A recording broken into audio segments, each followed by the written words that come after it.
an above average penis. Around Manhattan. I've got Cecil drive me around Manhattan. I'm friends with Ethan Van Sciver. I just got to know John Malin. Life's pretty fucking great. And your mom loves my penis. So it's a really good life I'm living right now. And you're fucking mad at me for everything I'm saying. And there's nothing you can do about it. You can downvote the video, and you can hit it real angrily too, because that'll really show me. But fuck you.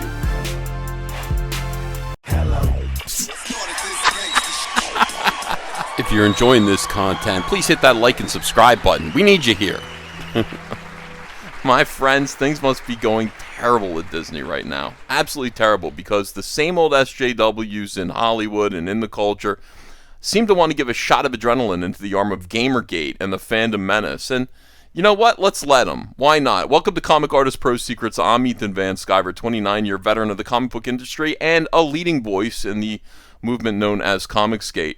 Also, I think I originated the name The Fandom Menace way back in 2018 to describe the reaction, the founded and understandable, justified reaction to the horrible garbage that was going on in Star Wars since Disney had acquired it. Fans were rising up against it, complaining, and I think we had every right to complain. I think we had every right to get together and mourn the loss of Star Wars and then try to make a difference. That's what the Fandom Menace wanted to do. Our original idea was to just try to make a difference by using our voices to complain about how bad things were. And not only was the product terrible, but the attitudes of the fat a-holes like Pablo Hidalgo on, Lucasfilm Story Group on Twitter. Horrible personalities, terrible people who were ruining the things that we loved. And it was a good fight for a little while. And for me personally, I walked away from it when I realized that it wasn't fun anymore because Disney actively became evil. They fired Gina Carano from her job as a character on the show Mandalorian. She played Cara Dune.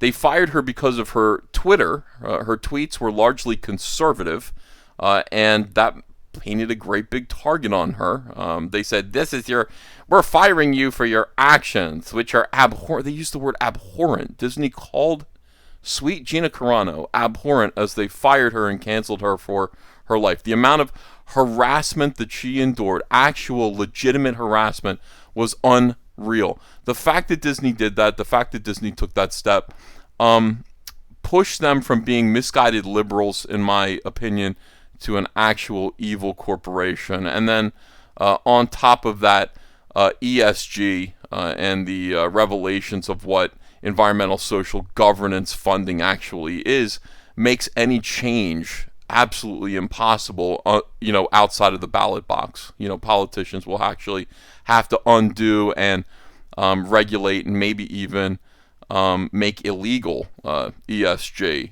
funding. So that's where change is going to have to be made, not on YouTube there. So I stopped talking about all this, and also I just promised I would never purchase or support any Disney product ever again. And I actively haven't, especially, and since then, I think I've been validated because Disney actually went against the voters in Florida and decided that they would fight the anti-grooming bill of Governor DeSantis, which I thought was absolutely outrageous and way out of line. So F Disney, but the Fandom Menace, I still have good memories of it.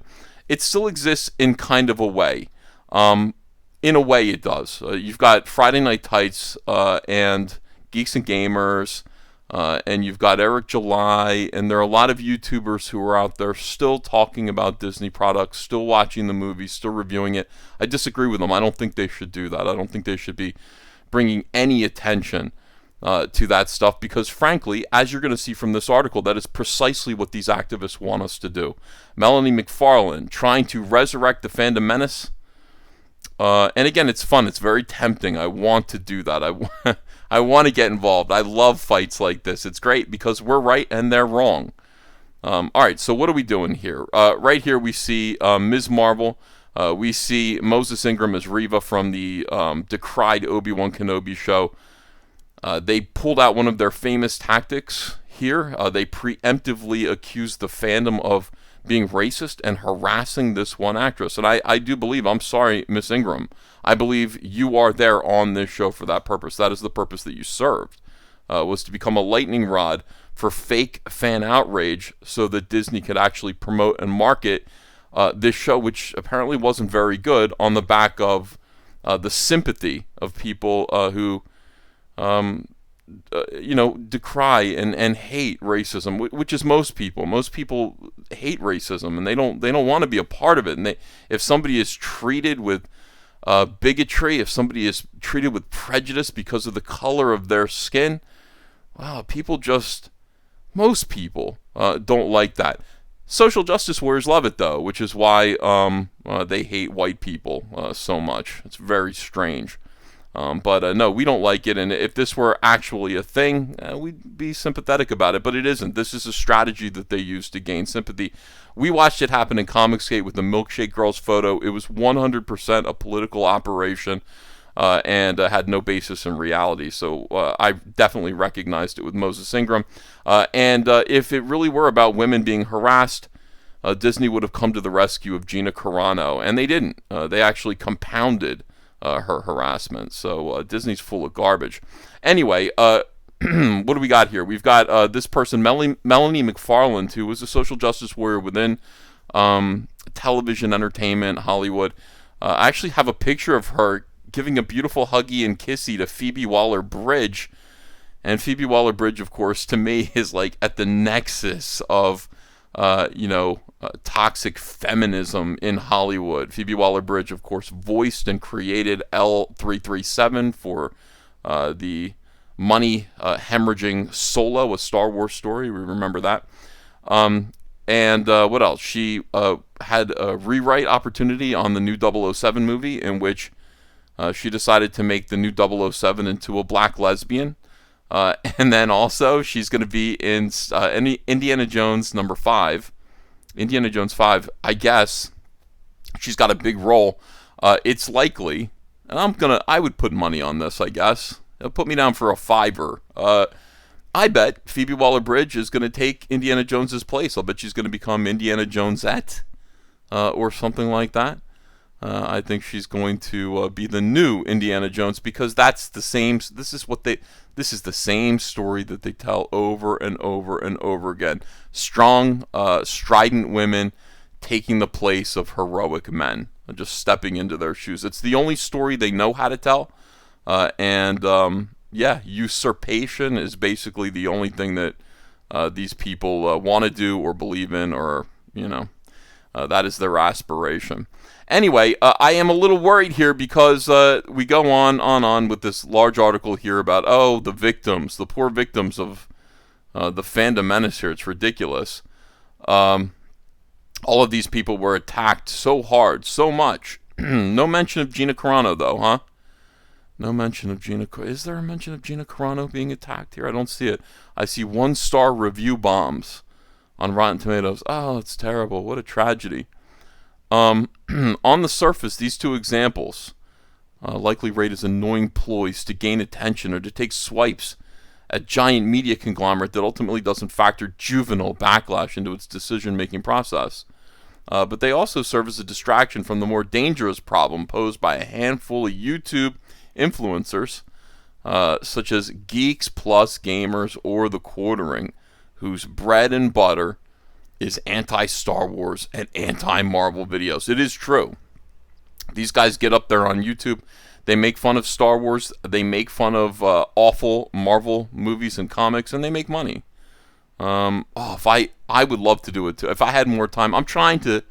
I know a lot of people have been let down. I have not, made enough of this content. But I would definitely get back to it. I just, I can enjoy myself and make fun of this garbage. So we're trying to resurrect anger towards these individuals. And yeah, I mean, this is directed, targeted harassment.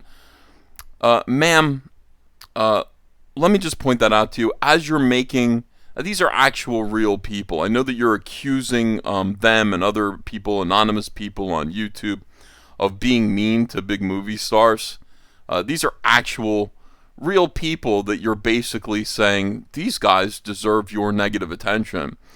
Here are their names. Here's what they do. Geeks and Gamers and the Quartering. Oh my gosh, please leave these guys alone. They're just the salt of the earth. YouTube vlogger moniker for Jeremy Hambly style themselves, two Jeremys here, as pop culture gatekeepers. Individuals associated, Geeks plus Gamers, including its founder, Jeremy GRIGGS, a great guy, and contributor Ryan KINEL, also leveraging their brands as gateways to alt-right ideology via their personal YouTube channels. I know these guys. I promise you. This is all paranoia. Jeremy drives around in his car. His whole idea in his making videos, his whole aspiration, his fondest dream, is to create some sort of media conglomerate starring him. It's not. He's not even political, really. He just isn't. GRIGGS, for example, has more than 101,000 subscribers. This is his personal YouTube channel, D-Day Cobra. He's also got Geeks and Gamers, where he posts videos with titles such as "Freedom Truckers are making Canada great again." Yeah, I know. Jeremy really cares about Canadian politics. And in one video posted January 6, 2021, explains the rioting mob is the result of we the people being fed up while decrying the violence. That sounds right. What's wrong with that exactly? You want to explain that to me? What's wrong with that assessment? Second video posted the same day floats the conspiracy theory blaming the violence on the Antifa boogeyman and Black Lives Matter activists. Well, who knows? That video is entitled "The Media is the Enemy of the People." Wow, Jeremy is a lot more based. Jeremy GRIGGS a lot more based than I remember. The media is the enemy of the people. That's Trump's phrase. Also has a history of being invoked by Joseph Stalin, a communist, as well as the Nazis in Germany after the First World War. Okay. And if you know how YouTube's... Wait. The Nazis... When did the Nazis arrive? It was much later after the First World War, wasn't it? I mean, Nationalists, it was like 1932 or something like that. I'm going to do a little history lesson here. It's just a weird phrase. The Nazis in Germany after the First World War. You mean the German people. And if you know how YouTube's algorithms work, you can guess which videos begin surfacing alongside these. Mine, I hope. Is that how it works? I hope my videos appear. My videos should appear right alongside those videos. Instead of using slurs, they invoke terms like woke and rail against SJWs, ruining the Star Wars universe. What terms would you substitute for woke and SJWs? What slurs would we put in the place of those two things? Because those are two actual real terms that people used to describe themselves before their own behavior disgraced those terms. None of them make specific calls for harassment or violence against the targets of their harangues. When there isn't a woman of color to go after, or Amber Heard isn't in the news, tends to be Lucasfilm president and this group's Darth, Kathleen Kennedy. Yes, Kathleen Kennedy, horrible. Look, they don't like what she's doing. What is the problem? I could make a similar video and say that Trump is your Darth. That is the target of your haranguing, and sometimes actual calls for harassment and actual calls for violence. All right, look, here's what I'm saying here. Okay, here's what I'm saying here. Leave the Jeremys alone, and leave Ryan KINEL alone, too. These guys are just making videos complaining about Star Wars and about whatever else, like a Marvel movie, Shang-Chi. Who cares? I mean, it really is just kind of pissing into the wind. And this is a giant, this right here, Salon.com, going after these guys making videos in their basements, complaining about Star Wars, just seems like an overreaction. Melanie, it's a little bit of an overreaction, to bring these guys, who were just nerds with a dream, into your sites and try to focus the collective ire of people who despise racism, which is everybody, on them. It's a little bit silly. How badly do you guys need the attention? How badly do you guys need a villain? How badly do you need controlled opposition?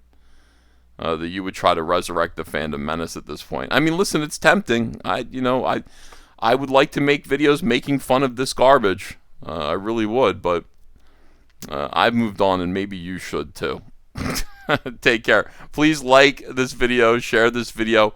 Keep a close eye on Geeks and Gamers and the quartering. Make sure they're safe. Stay safe, guys.